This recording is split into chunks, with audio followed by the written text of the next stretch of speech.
Le site web de l'Heure de la Bonne Nouvelle vous permet de revoir les émissions de la série en cours et de visionner celles des années précédentes. Dans la section Liens utiles, nous identifions plusieurs liens Internet donnant accès à du contenu évangélique de qualité sur le web. On y retrouve une tonne de moyens concrets pour vous aider à poursuivre et enrichir vos réflexions. Dans la section Restons en contact, nous vous proposons 2 manières faciles pour entrer en contact avec nous, soit le Perron d'Église et les groupes de discussion Je suis deuxième. Jean-Sébastien, tu as écrit un livre, toi, Nous croyons en Dieu. Puis j'aimerais ça que tu m'en parles, tu nous en parles, puis que surtout où qu'on peut l'avoir, parce que c'est un excellent livre, je l'ai lu avec beaucoup, beaucoup de plaisir. C'est un livre qui présente essentiellement l'Évangile et qui répond à cette question comment être réconcilié avec Dieu qu'on a parlé tout à l'heure, puis qui part du début de la Genèse, puis qui explique le plan de Dieu au complet. Puis il y a une section 55 questions pour voir sur questions-réponses sur qu'est-ce que la foi. Fait que les auditeurs qui sont intéressés disent hey, c'est quoi la foi chrétienne? C'est qu'est-ce que vous croyez? Eh bien, c'est une ressource qui a été faite pour ça. Très, très, très simple. Hein? C'est pas théologique là, dans le sens que c'est une approche pour oui, j'essaie que ce soit le plus accessible pour tout le monde. Puis on peut le trouver sur publicationchrétienne.com. C'est peut-être la façon la plus simple là, de le recevoir. Publicationchrétienne.com. Parfait. Pendant que tu parlais tantôt, j'avais 2 images qui me venaient en tête. D'un côté, j'avais toutes les grosses guerres, donc l'Ukraine, la Russie. Les bombes, bading, bading. 2 extrêmes. L'autre côté, j'avais l'image de 2 enfants dans une garderie qui se chicanaient pour un jouet.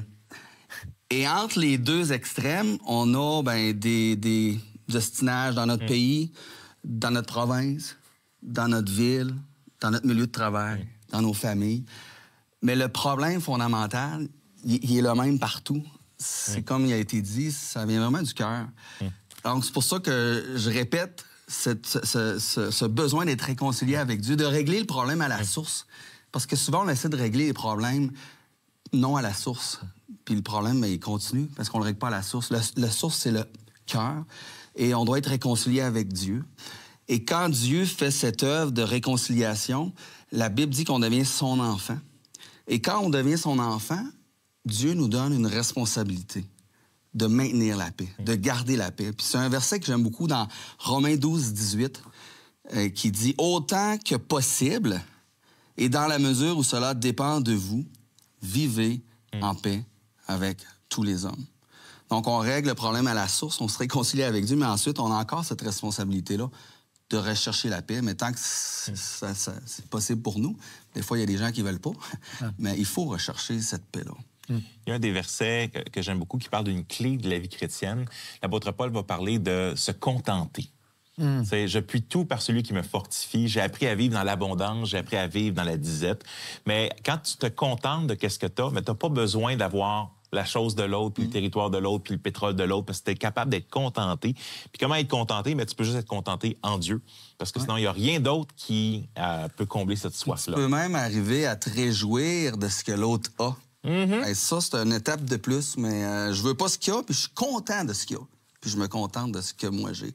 Mais ça, c'est les attitudes que le Saint-Esprit, le Seigneur peut produire dans la vie de ses enfants. Je me rappelle, il y avait un monsieur qui vient à notre assemblée que son beau-père, le monsieur est dans le ministère de l'Évangile, donc, tu sais, je veux dire, il vit par la foi.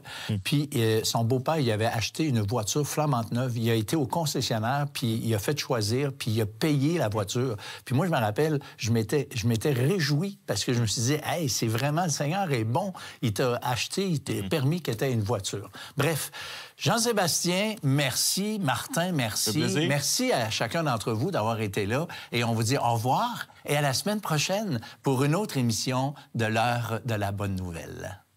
Qu'est-ce que la pauvreté? Mais la question, c'est pas juste les chrétiens qui se la posent.